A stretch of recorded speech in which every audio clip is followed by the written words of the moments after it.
салам достар, біз бүгін осындай намазға арналған көйлек тігетін боламыз. Бұл намазник дубайский шелк матасынан тігілген, жеңінде және орамалының шетінде осындай шілтерлер бар. Бұл намазниктің ерекшелігі осындай мойнына орамалы тігіліп кеткен бірге. Алдымен каналға жазылуды ұмытпаймыз, және пайдалы болып жатса лайк басып, жылы пікірлеріңізді қалдыруды да ұмытпаймыз достар. Өте ыңғайлы, мынау мойнына тігіліп кеткені ыңғайлы, мойнның ашылып кетпеуіне жақсы көмектеседі. Сосын кигенде өте әдемі болып, богатый болып тұрады. Бастаймыз қыздар. Мынау бізде дубайский шелк матасы. Дубайский шелк мата базарына дубайский шелк десеңіз болады. Осындай просвечиваться етпейді. Менде бұл 3 метр алдым, ровно 3 метр алдым. Бізде мынау жаны, мынау бізде жаны, енді осылай бірге қосамыз. Осылай бүктеп аламыз, қазір көрсетемін. Осылай бүктеп аламыз. Осылайынан. Енді арғы шетінен қазір біз 90 сантиметр белгілейміз. Біз арғы шетінен 90 сантиметрді белгілей аламыз. Қазір кромкіден былай қарай, кромкіні есептемейміз. Осылай бүйтіп біз 90 сантиметрді белгілей аламыз. Қазір біз осы 3 метрлік матадан орамалын барлығын жасайтын боламыз.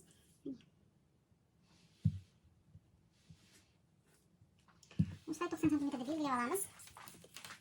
90 сантиметрді белгілей алдық. Енді сол 90 сантиметрді біз былай ұзынынан бізде метр жарым, былайынан бүктеп кетті 3 метрлік мата. Сол мына шетінен 90 сантиметрді алып аламыз да, енді қалған қалдық бізде қанша қалады? Орамалға 60 сантиметр қалады. Мейлі тіптен осылай жазып, мына жағынан 60 сантиметрді осылай белгілесеңіз де болады. Ешқандай айырмашылық жоқ. 60 сантиметрді белгілесеңіз, ар жағынан сонда намазник көйлекке сол кезде бізде 90 сантиметр қалады. Сосын осылай тастаймыз.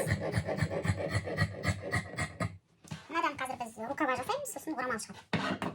Бірінші соны қиып алайық.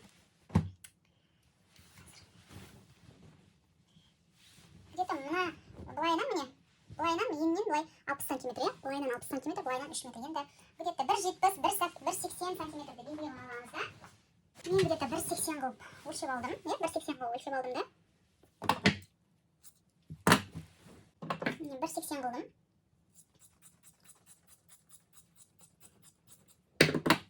1,80 қылып. Мынау қысқа жағы қазір жең жасауға керек болады. Алып қоямыз. Мынау бізде 1,80 қазір орамалымыз шығады. Кромкасын барлығын қиып тастаймыз. Кромкалар керек емес.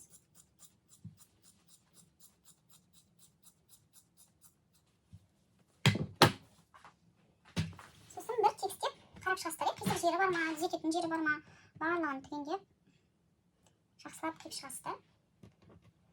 Түзететін жері болсын түзеп, кесіп кеткен жері болса, бұл енді шоп болғасын жаңағыдай скользящий. Мысалы мына жақта осындай кеткен жерлер болса түзейсіздер.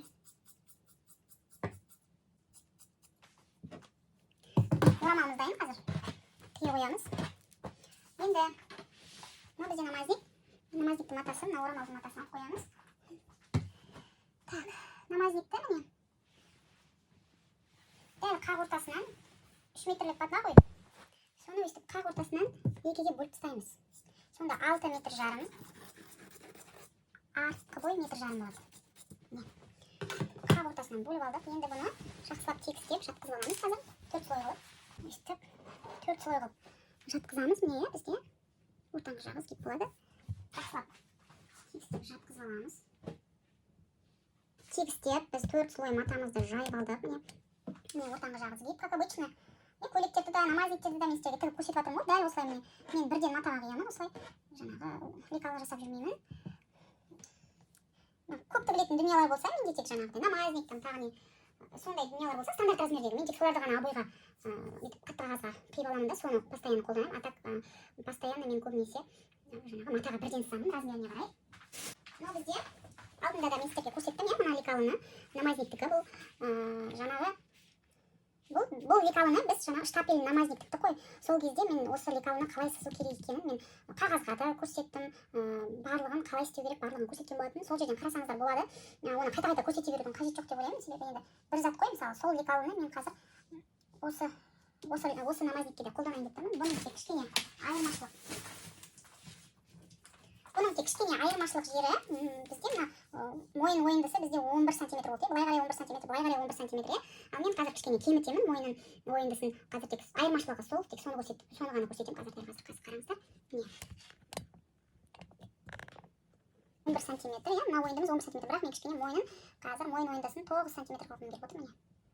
9 сантиметр осыны белгілеп аласыздар. 9 сантиметрді белгілеп аласыздар. Сосын дәл осы жерден мына биіктік қой, иә. Содан міне 9 сантиметр, мына 9 сантиметрді асты бізде алдыңғы бой болады, соған белгілейсіздер. Сосын мынау үсті бізде артқы бой болады. Одан где-то 2,5-3 сантиметр белгілесеңіздер болады. Мен где-то 2,5 белгілеймін. 2,5-ды белгілеп алдық. 2,5-ды белгілеп алдық. Міне жаңағы жанына ғана берген 3 сантиметрге қарай осылай қия қоямыз. Сосын мынаны былай көтеріп жібересіздер, мына артқы бойды көтеріп жібересіздер, мына алдыңғы бой ғой. Соны бүйтіп алдыңғы бойдың ойындысын осылай келтіре қоясыздар. Болды. Тек мойын ойындысын ғана кемітіп тұрмын. 9-да 9 қылып. Мынаны кішкене даже 2,5 емес 3 қылсаңыздар болады.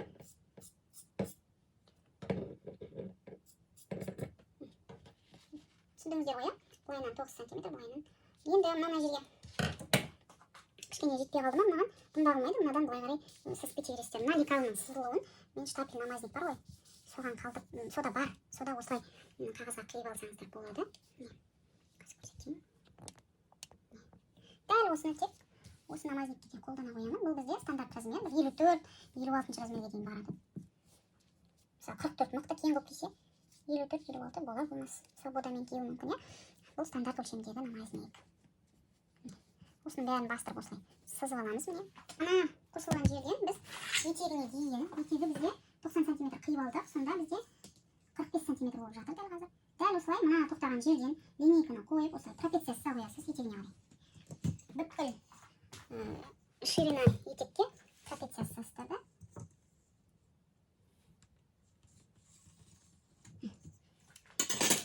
Осылай трапеция қиып аласыздар, міне.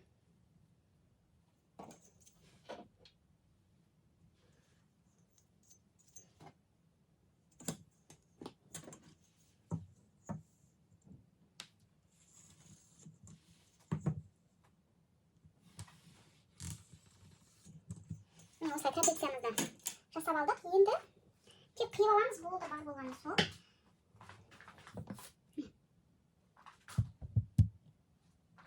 Мынаны алып тастаймыз, ол жерге лекалымызды сызып алдық. Енді мына мойын ойындысына осылай қалай бастырып сызып алдық. Дәл солай міне. Осылай.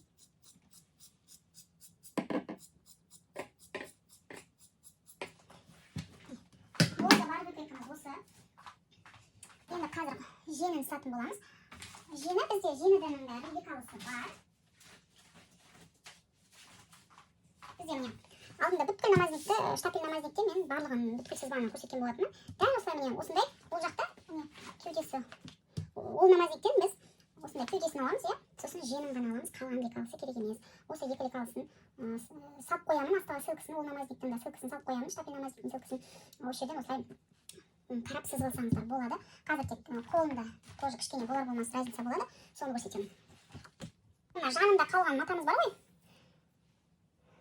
Матамыз бар, соны осылай. Жанында қалған матамызды осылай бүктеп аламыз. Осылай екіге бүктейміз, міне. Сосын мына лекалыны міне. Мына жағын міне сгиб деп жоғары жағын жазып қойдым. Дәл солай міне сгиб жағын сгиб жаққа қоямыз.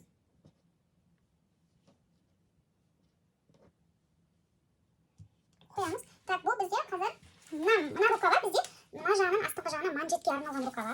Біз қазір манжет салмаймыз. Қазір жанына тесімамен резинка салу керекпіз, сондықтан біз ұзартамыз қазір. Біз бізде 30 сантиметрлік рукава, иә, мына лекалы бізде 30 сантиметр биіктігі. Енді бір где-то оны 36-37 қылсаңыздар да болады. 40-қа дейін, да? Жоқ. Әркімнің қолы әртүрлі ғой негізі. 40-қа дейін алыңыз максимально, сосын кемітіп тастайын маған артық десеңіз, кемітіп тастауға болады. 40 сантиметрді белгілеп алдық. Егер бұл маған ұзын десеңіз, қиыстау всегда возможно. Сондықтан мен артық ала беремін. Сосын мына жерден где-то 17 сантиметр алайықшы. Жаңағы сгибтан где-то 17 сантиметрді сызып, міне өстеміз, 17 сантиметр. Сосын міне мынаның ұшы бар, міне лекалының ұшы бар, міне сол лекалымен былай қоса қоясыздар. Көрдіңіздер ма? Сонда получается бізде былайынан 40 сантиметр, былайынан мына жер бізде ең жоғары жақ 22 сантиметр, ал мына аралық 17 сантиметр болды. Осындайдан бізге 2 штук керек. Қиып алдық. Қақ ортасынан сразу отечкасын береміз. Қазір тіккен кезде бұл бізге керек болады.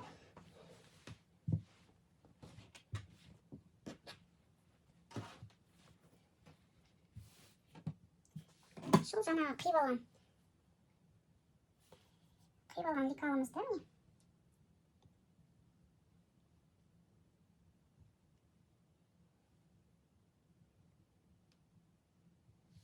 бастырып екінші жеңімізді қиып аламыз.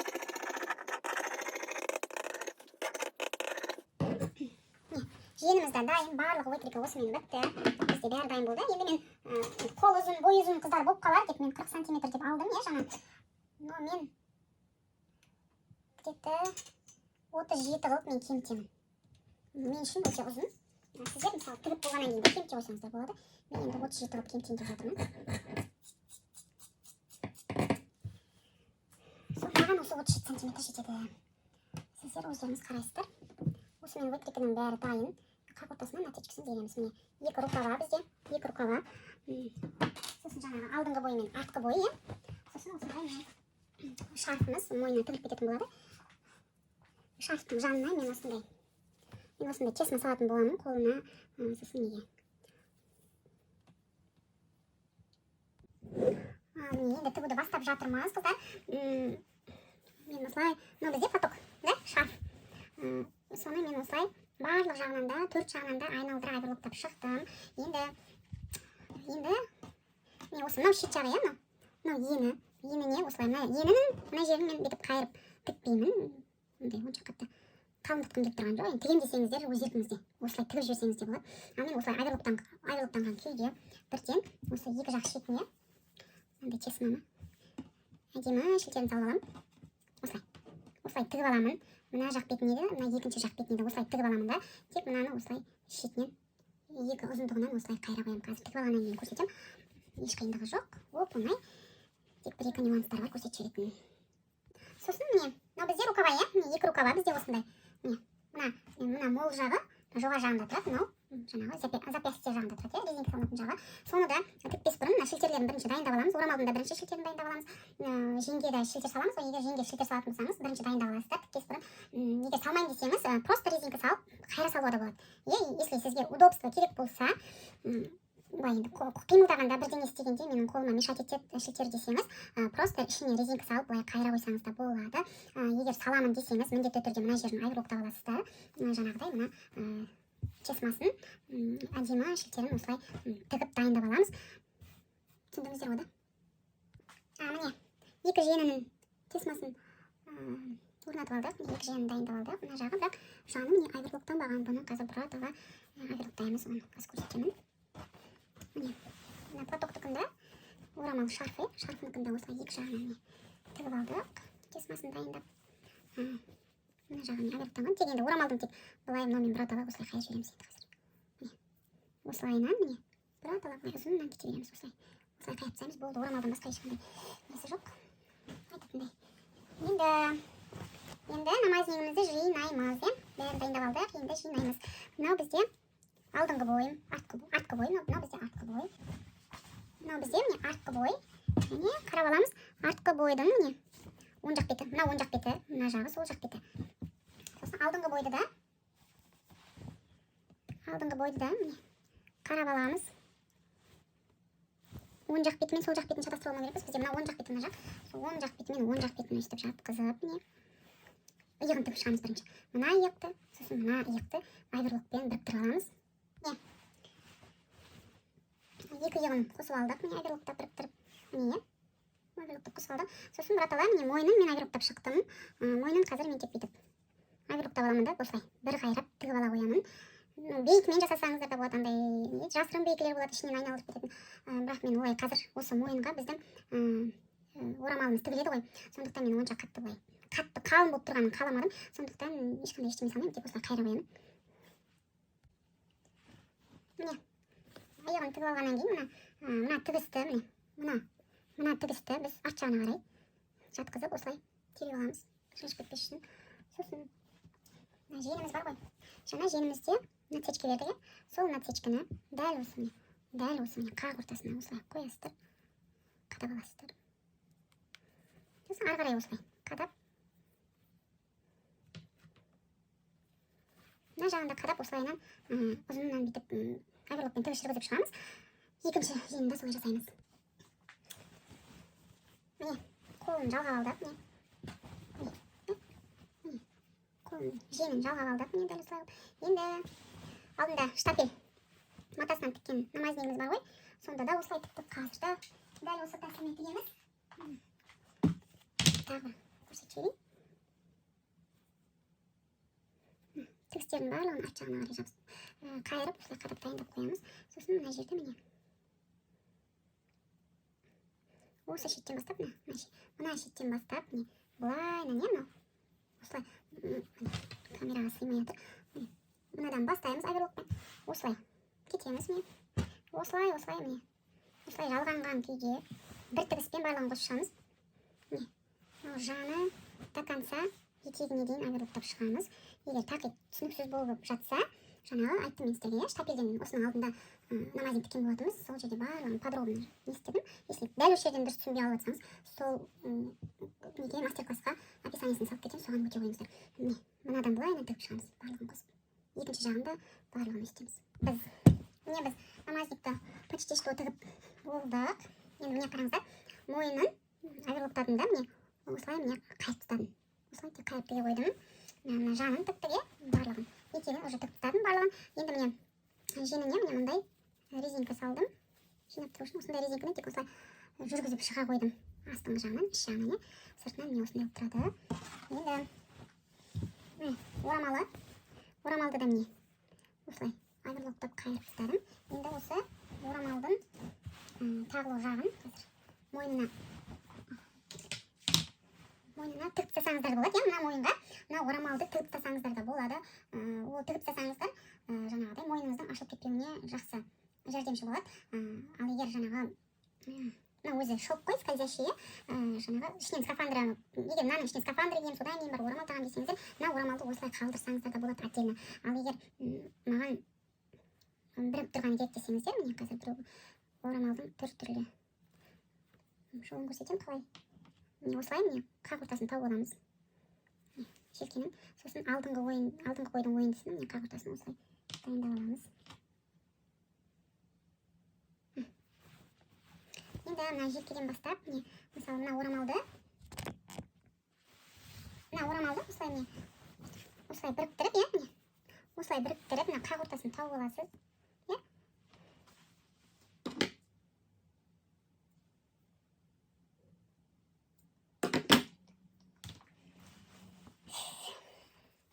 Міне осылай қақ ортасын, осылай бәрін сәйкестендіріп, қақ ортасын тауып алып, осылай белгілеп алып, мына желкесінен осылай қадап, былайынан тігіс жүргізіп шықсаңыздар, мына жағынан да, мына осы алдыңғының қақ ортасына дейін осы жерден тоқтатып, сосын мына жерден былай қарай тігіс жүргізіп осылай шықсаңыздар, платок екі жағынан да өстіп бірдей болып істеп тұрады.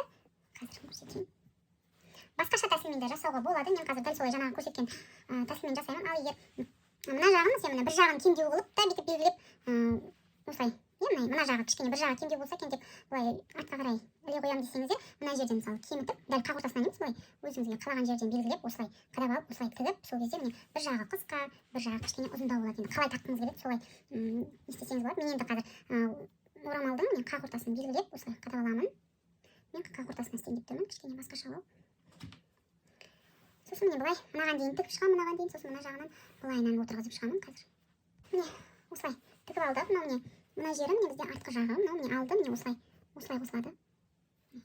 Екі жағының қақ ортасына осылай қосылады. Сосын қазір бір кішкене басқаша бірдеңе істеп жібергім келіп тұр. мынау міне осылай міне маңдайыңызға осылай тұратын болса, қазір ертең манекенге де неге де көрсетермін, иә, жақсылап қалай тұру керек екенін. Мына жерден қазір енді дұрыс көрінбей тұр ғой. Міне осылай где-то. Сосын мына жерінен былай тігіп тастағым келіп тұр қазір. Осылай деді. Мына жерінен былай тігіс жүргізгім келіп тұр. Қазір ол үшін міне мынадан былай көрсету үшін ғана көрсетіп жатырмыз, иә. Міне былай мына жерден міне мына шетуай міне жоғарғы жақтан. Сосын мына жерден міне мына жерге дейін осындай тігіс жүргізгім келіп тұр. Оны ертең қалай істеу керек екенін көрсетемін. Ол үшін тігіс жасау үшін енді біз бірінші не істеп аламыз ғой, жаңағы теріс жағынан тігу үшін.